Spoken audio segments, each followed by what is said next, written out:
Alright, welcome to part 9 of the Animatronic Rod Puppet project from both of us. As you can see, his overall construction is more or less there now, and I filmed as much as I could, covering things like casting the silicone and painting it, as well as testing the mechanisms and adding some extra little features and details here and there. It was getting to be quite a long video, and condensing the last month of work into minutes of footage was getting tricky. So I've split it into two, so make sure you watch part 10 after this, and we'll go through playing with some of the mechanisms and playing around with it and that. So in this video, I'll show you how I cast the silicone, painted the skins, glued them to the mechanisms, and added some extra little finishes to the puppet. Yeah, there's a lot to cover, so let's get straight into it. So this is part 5, where I create the sculpture on top of a core I made, and it's a mechanical skin for the face, as well as some hands and feet, and you can go and check that out on my previous uploads. And a super time lapse of that, and I made a bunch of molds. And we're all caught up to speed. So to cast these appliances, I'm going to be using a Platsil Gel 00 with some Deadener added. I'm just putting in some light red flocking here to simulate capillaries, and some flesh tone pigment. So I'm going to be using a modified plunger to kind of work as a large syringe. I mean, gravity is going to do most of the work for me, but the plunger allows me to push the last of that silicone in. And as the silicone starts to fill up that void, the bleed holes will allow some of that excess to come out. I'm just using small clay balls to fill that up.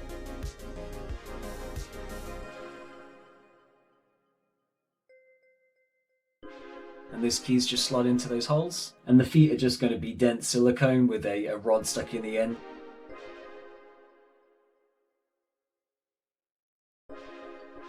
So let that cure overnight. I'm just taking apart the mother mold.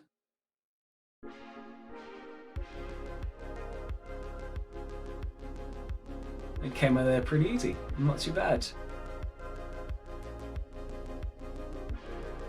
There's definitely a few air bubbles, especially at the front of the forehead. Luckily the bubble seems to be under the silicone, under the surface, so it should be easy to patch those. But other than that, a pretty clean cast. And open up the hands and feet. Came out pretty good. You know, this silicone would really benefit from going in a vacuum chamber to try and degas it and get those air bubbles out. Most of the details and features got picked up pretty nicely. It was a compact 45 urethane moulding rubber that I used.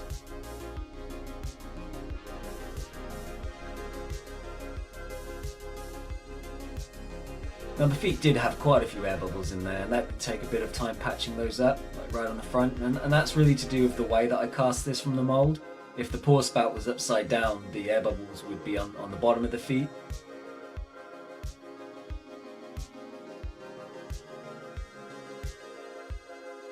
But other than that, it didn't come out too bad. You know, so certainly a few air bubbles here and there, but they can certainly be patched.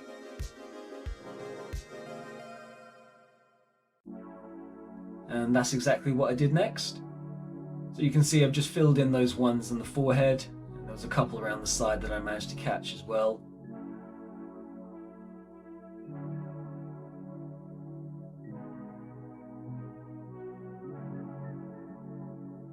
Same on the hands and the feet. There's a small air bubble on the tip of the finger, which I just filled in. So basically I mixed up the same silicone and added some thick Tropic to make it more of a gel-like consistency, and just filled it in there.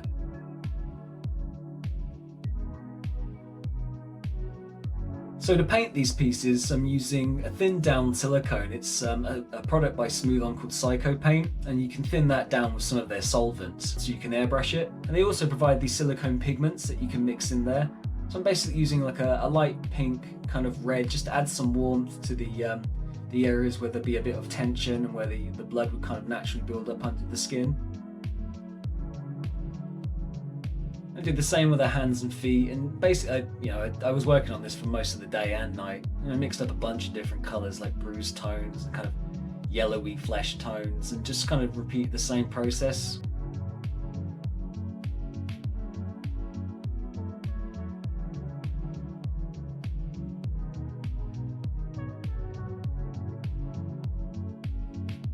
And I'd probably say I use 50% airbrush and 50%, just a normal hand brush, and of course painting the fingernails and toenails as well. The paint applied nicely.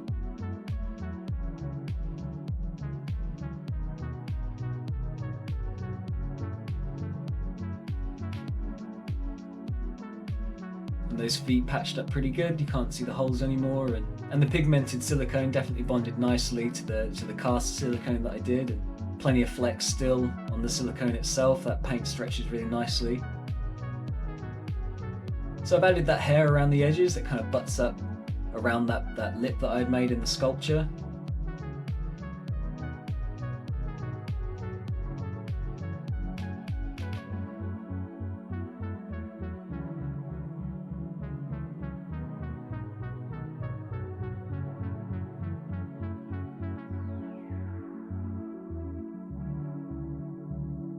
And those little areas there I'm going to cut out for the horns.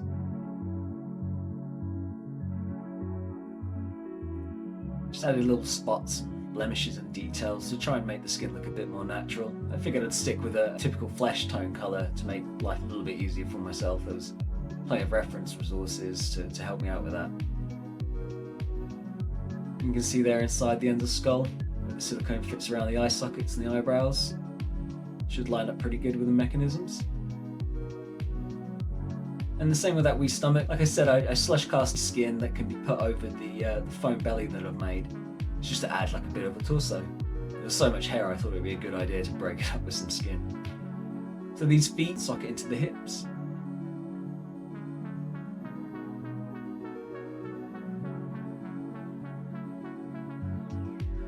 I'm using this Silpoxy again. It's another smooth-on product, but it's for bonding silicone to other silicone. So you've got a torn mold or something, you can patch it back together. But this is going onto these little prints that I've made here that work as the inserts for the hands, and it holds good. It holds real good. Thank you very much, Carl, for your advice getting this stuff. Brilliant.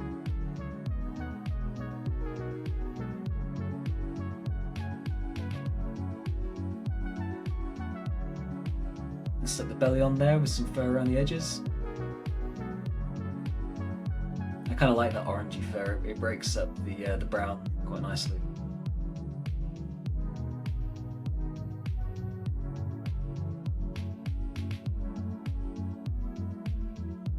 So these are the little grabby hands with that little mechanism. My idea was it's going to have this little glove here go over and kind of flex the fingers.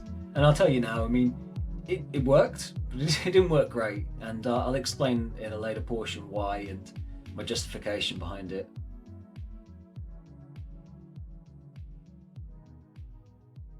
But just a bit more of that silicone epoxy, just on the parts where it needs to intersect and move, and I'm just leaving the area where that spring's exposed free from any adhesive.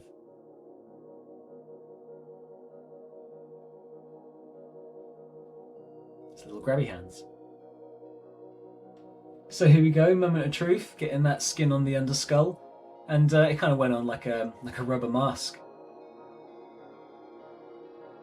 But you know, kind of working it around, it lined up, and I was pleasantly surprised that it actually even fit on there well enough.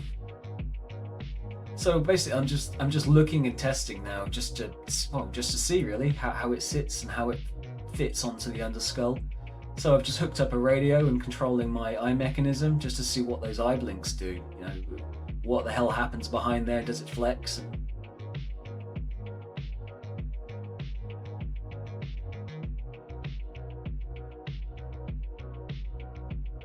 It seemed to work okay, so I figured, right, let's get it glued on.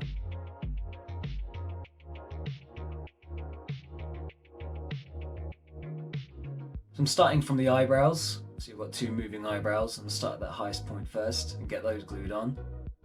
Basically just using a brush and putting a decent amount, not too much obviously. Yeah, it's a 5-minute setting time on this, so just holding that in place, it worked pretty good. So I'm going to do the same here for the two top eyelids, just changing the settings on my controller to position those mechanical eyelids well enough that they kind of fit nicely under the silicone.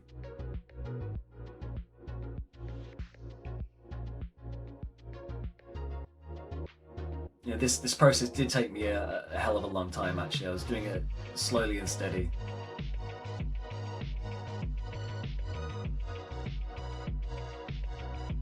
Same with the jaw, I'm just going to mark out the area where the base of the jaw intersects and apply a good amount there.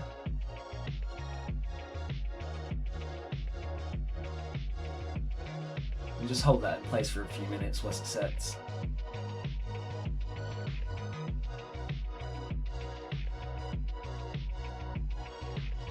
So there we are, all glued down. It seemed to fit okay, and you know, you can see the mechanisms a wee bit in the corners of the eyes, and I could just put some red paint in there to try and help disguise it. But it certainly fits. So I'm just going to leave this now and test those mechanisms. But like I said, I'll be covering that in part 10, so check out that next video. I've cut out those little divots there for the horns.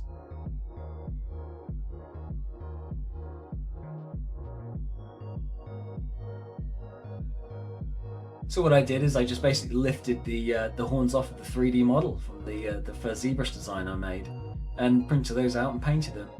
So it's like a little lip around the base. Just pop those back in there, and they just kind of pinch on the silicone and hold in place pretty well.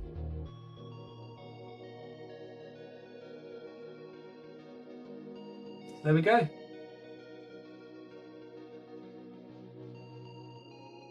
So in part 10, I'll show you how I finished this guy and demo a very quick and random movement test that me and my partner did. Just to demo the range of movement this guy has and have a bit of fun playing around with that.